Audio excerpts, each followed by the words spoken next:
बहुओं के भी डांस दिखाई पड़ रहे जिनके कभी मुंह नहीं दिखे। धन्य रे इंस्टाग्राम, जिसने भी बनाया हम उसको बहुत रुपया देंगे और ठटरी मारेंगे। का गजब का बनाया। आजकल ऐसे ठुमका लग रहे हैं रील पर, राम राम राम राम। बहू डांस कर रही, ससुर लाइक कर रहा। और रुको रुको रुको रुको, बहू डांस कर रही, ससुर लाइक कर रहा और जेठ कमेंट कर रहा, नाइस। अरे राम राम राम राम, धन्यरी रील। हमको तो कई बार ना पुराने राजा महाराजाओं पे तरस आता है, जिन डांस को देखने के लिए, मुजरा को देखने के लिए वो करोड़ों मोहरे बर्बाद कर दिए, वो 299 के पैक में घर बैठे मिल रहा है। राम राम राम राम राम राम राम। अरे हनुमान जी बचाना, किस समय हमको भेजा तुमने प्रभु। गजब का समय है, अजब तमाशा देखा रे, गजब तमाशा देखा रे। क्या गजब तमाशा चल रहा। मेरे पागलों, पढ़ने वाले बच्चों, तुम हमारी बात कान खोलकर सुन लो।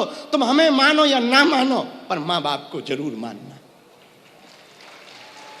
अभी समय है हम आपको आचरण की बात कहें। आचरण पे चर्चा चल रही, आचरण की अभी समय है। जितने युवान बच्चे बैठे हैं, हमारा बहुत पुराना विचार है, निजी विचार है। 18 से 25 वर्ष के बीच में जो बालक बालिका सुधरा रहेगा, संभला रहेगा, वो कभी बिगड़ नहीं सकता है। और इस बीच में जो बिगड़ जाएगा वो कभी सुधर नहीं सकता है। इसलिए जितने भी बच्चे बैठे, तुम संगत के चक्कर में दूसरों को, कुछ लोग कहते गुरुजी हम क्या बताएं, हम तो ठीक थे, हमारी सहेली बेकार थी, हमारे सहेला बेकार था। अरे नक्कटू, चंडी, दुर्गा, काली, त्रिपुर सुंदरी, बेटियों तू दुर्गा बन, तू काली बन, पर कभी ना बुरके वाली बन। हाँ, हमारी प्रार्थनाएं बेटियों, ये सहेली सहेला के चक्कर में मत पड़ो कि वो ऐसा है तो मैं भी ऐसी हो जाऊं, वो वैसा है मैं भी वैसा। और बच्चों से भी प्रार्थना है, वो मेरा मित्र ऐसा कर रहा, मैं भी सिगरेट फूंकूं, मैं भी ये करूं। मेरे बच्चों याद रखना, पढ़ने वाले बच्चों, एक बात हमारी तुम याद रखना, कोई किसी को नहीं बिगाड़ सकता, खुद में यदि खोट ना हो। याद रखना, रामचरितमानस के 2 पात्रों को तुम पढ़ लेना। राम के राज्य में रह करके मंथरा सुधरी नहीं, और रावण के राज्य में रहकर विभीषण बिगड़ा नहीं। विभीषण रावण के खानदान में पैदा हुआ, पर रावण बिगाड़ नहीं पाया, राम भजन से विमुख नहीं कर पाया। और आज के बच्चे कहते कि हम नहीं बिगड़े, हमारे मित्र बिगड़े। क्या खाक लिपटे रहते भुजंग, चंदन से सांप लिपटे रहते हैं। चंदन अपनी शीतलता देता है, लेकिन कभी भी सांप का जहर नहीं लेता है। इसलिए तुम कितने भी गलत संगत में रहो, कितनी भी गलत जगह रहो, पर अपने आप को कंट्रोल रखो, अपने आचरण को शुद्ध रखो, अपने मन को कंट्रोल रखो। आज की कथा की बात यही तुम्हें जीवन में घर पर लेकर जानी है। और सुनो बच्चों, दौड़ते हुए घोड़े, उगते हुए सूर्य का चित्र लगाने से सफलता नहीं मिलती है। सूर्य के पहले जगना पड़ता है और घोड़ों की तरह दौड़ना पड़ता है, तब सफलता प्राप्त होती है। लेकिन आजकल के बच्चों पे बातें 4 दिन तक काम करती, फिर बिगड़ जाते। देखो तुम, कई लोग ना आज की बात गुरुजी की सुनकर हम तो कल 4 बजे से उठेंगे, अलार्म लगा करके सो जाते। लेकिन जब अलार्म बजता तो बंद करके ऐसा आनंद की नींद लेते जैसे बम डिफ्यूज कर दिया। हाँ, फिर और गहरी नींद आती। और वो कहता है माइंड, उसी वक्त माइंड कहता 5 मिनट में क्या बिगड़ जाएगा, और कब 8 बजाते पता नहीं लगता है। वो 5 मिनट ही खराब है। उसी 5 मिनट को ब्रेक लगा करके यदि खड़े होकर के हम सावधान से अपने आचरण की शुद्धि करें। मेरे पागलों, सूत्र याद रखना, पढ़ने वाले बच्चे, आचरण की शुद्धि करनी है। किसकी शुद्धि करनी, बोलो बोलो, आचरण की शुद्धि करनी। चरण के बल पर तुम मंदिर जा सकते, पर आचरण के बल पर तुम परमात्मा तक जा सकते हो। इसलिए आचरण की शुद्धि करो। आचरण की शुद्धि ही सत्संग करता है। सत्संग तो आचरण की शुद्धि का केंद्र है। इसलिए हम लोग बड़े भाग्यशाली हैं जो सत्संग में बैठे और हनुमान जी के चरित्र को सुन रहे। ले क्या बताएं, एक दिन घरवाली चली गई मायके, हम इतना प्रेम करते थे। अच्छा, नए नए विवाह के बाद प्रेम होता ही है। जिसकी नई नई शादी हो तो सबसे पहले जब नई नई शादी होती ना तो घरवाली चंद्रमुखी लगती, लेकिन 2-3 साल शादी को निकल जाए तो फिर भद्रमुखी लगती। लेकिन 20-25 साल हो जाए, पैया पप्पू होए, तो जो पहले चंद्रमुखी लगती थी वही भद्रमुखी लगती, लास्ट में वही ज्वालामुखी लगती है। तुलसीदास जी बोले हमारी हुई शादी। प्रेत बोला किससे? बोले रत्नावली से, दीनबंधु पाठक की पुत्री रत्नावली से हमारी शादी हुई। नई नई शादी, प्रेम ज्यादा बढ़ गया। एक दिन पत्नी माए के भाई लेने आया, मायके चली गई। हम गाय चरा कर घर आए, घर पे घर वाली नहीं। अब दिमाग टेंशन में। तुलसीदास जी बोले क्या करें? तुलसीदास जी बोले भैया घर वाली से इतना प्रेम कि हम भी शाम को ससुराल चल दिए। बोलो सीताराम। लेकिन रास्ते में बारिश के कारण आई थी नदी। नदी में पानी बह रहा था। सोचा जाए ना जाए, मन बोला क्यों ना जाए, जाओ।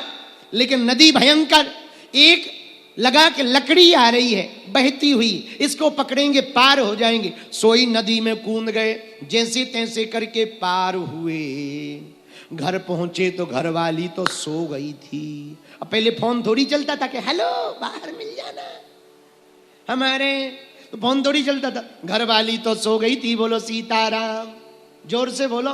तुलसीदास जी बोले भैया घर वाली तो सो गई, पर बातों बातों में उसने बताया था हम ऊपर वाली अटारी में रहते हैं। जब हमारे पास आई थी तब वो बताती थी, तो हम भी अटारी चढ़ गए।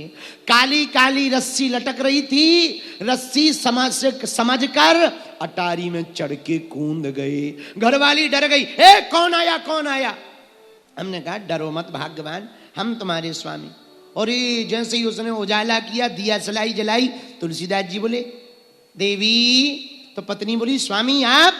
तुलसीदास जी बोले क्या बताएं, तुम घर छोड़कर आई, अब हम तो हमारा मन तुम्हारे बिना लगता नहीं है। तो तुलसीदास जी को देख करके पत्नी बोली आए कैसे? बोले बढ़िया आए, नदी आई थी। हाँ, पार कैसे हुए? बोले लकड़ी पकड़कर। लेकिन शरीर में रक्त और दुर्गंध देखकर पत्नी बोली बड़े विचित्र हो, ऐसा लग रहा जैसे मुर्दा पकड़ कर आए हो।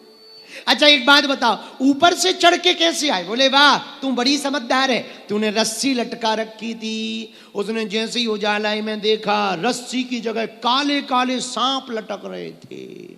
पत्नी बोली जय हो स्वामी। अब पत्नी ने जो बातें कही, तुलसीदास जी बोले भैया प्रेत, उन्हीं बातों में हमें वैराग्य हो गया। क्या कहा? पत्नी ने कहा हे स्वामी, तुम जितना मेरे हाड़ मांस के शरीर के पीछे भाग रहे, इससे आधा भी प्रेम यदि परमात्मा से करोगे तो परमात्मा प्राप्त हो जाएगा। भैया उसी दिन घर छोड़कर हम भगवान को पाने आ गए। इसलिए प्रेत से तुलसीदास जी बोले हमको तो राम जी से मिलने का पता बताओ। प्रेत बोला हम राम जी से तो नहीं मिलवा सकते, पर राम जी से मिलाने वाले का पता बता सकते। बोले किसका? हनुमान जी महाराज की जय हो। बोले हनुमान जी का पता बता सकते। तो तुलसीदास जी बोले तुम राम जी का पता नहीं बता रहे, पर हनुमान जी का कैसे पता है? तो प्रेत बोला जिससे दुश्मनी चल रही हो उसकी लोकेशन लिए रहना चाहिए। जिससे दुश्मनी हो उसकी लोकेशन लिए रहना चाहिए। तो तुलसीदास जी बोले तुम्हारे हनुमान जी दुश्मन है क्या? अरे बोले दुश्मन नहीं, उनका नाम बार बार ना लो, नहीं तो हमें जल्दी जाना पड़ेगा। बोले क्यों? बोले उनका नाम बहुत खतरनाक है, हम किसी को नहीं डरते, उन्हीं को डरते हैं। तब तो तुलसीदास जी ने यही बात सुन के हनुमान चालीसा में लिखा क्या? भूत पिशाच निकट नहीं आवे, भूत पिशाच निकट नहीं आवे, महावीर जब नाम सुनावे, महावीर जब नाम सुनावे, भूत पिशाच निकट नहीं आवे, भूत पिशाच निकट नहीं आवे, महावीर जब नाम सुनावे, महावीर जब नाम सुनावे। श्री राम जय जय राम, श्री राम जय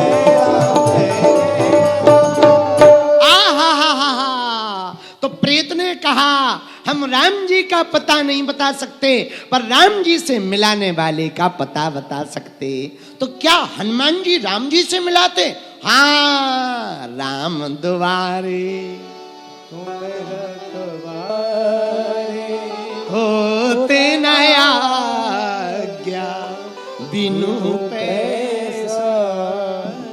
तो बताओ भैया, अंत काल रघुबरपुर जहां जन्म हरि भक्त कहाई। तो यदि हम लोग हनुमान जी की भक्ति करेंगे तो जिंदा मरों का भी कल्याण हो जाएगा। बोलो सीताराम, जोर से बोलो। और अंत में वो भी भगत कहलाते। कौन? जो भगवान हनुमान जी की भक्ति करता है। इसमें एक बात और, सबसे ज्यादा कलयुग में लोग किसको डरते? हनुमान जी को। जिंदा भी डरते पर मरे भी डरते। किसको डरते? बोलो बोलो।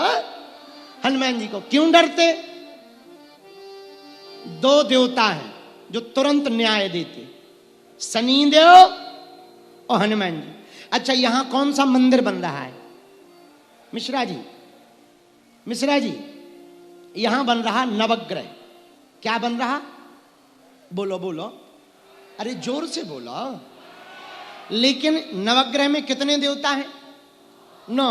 पर भैया एक और देवता होता है। 9 देवताओं को कहते नवग्रह, पर भगवान की कृपा को कहते अनुग्रह है। क्या कहते? एक बात बोले, वैसे तुम्हें शनि शुक्र राहु केतु अब परेशान करें तो घबराना नहीं, अपने डबरा आ जाना। हाँ, सब यहीं बैठे हैं। अच्छा, अकेले नहीं बैठे हैं, लुगाइयों के साथ बैठे हैं। तो भाई अलग अलग पूजा करो, शुक्र की शनि की, माने ना माने पर घरवाली की सब मानते हैं। हाँ, घरवाली की सम्मान माननी ही पड़ेगी। घर में रहना है तो घरवाली की माननी ही पड़ेगी। जाएंगे कहाँ? बोलो सीताराम। इसलिए तो हम लोग देखो, कुछ लोग कहते हैं कि सनातन धर्म में क्या है? सनातन धर्म में, अच्छा और धर्मों में स्त्रियों की कोई महिमा नहीं है, कोई महत्वता नहीं, पर अपने सनातन धर्म में देखो तो देवता भी अकेले नहीं बैठ रहे, जोड़ा से बैठ रहे। यही तो सनातन है।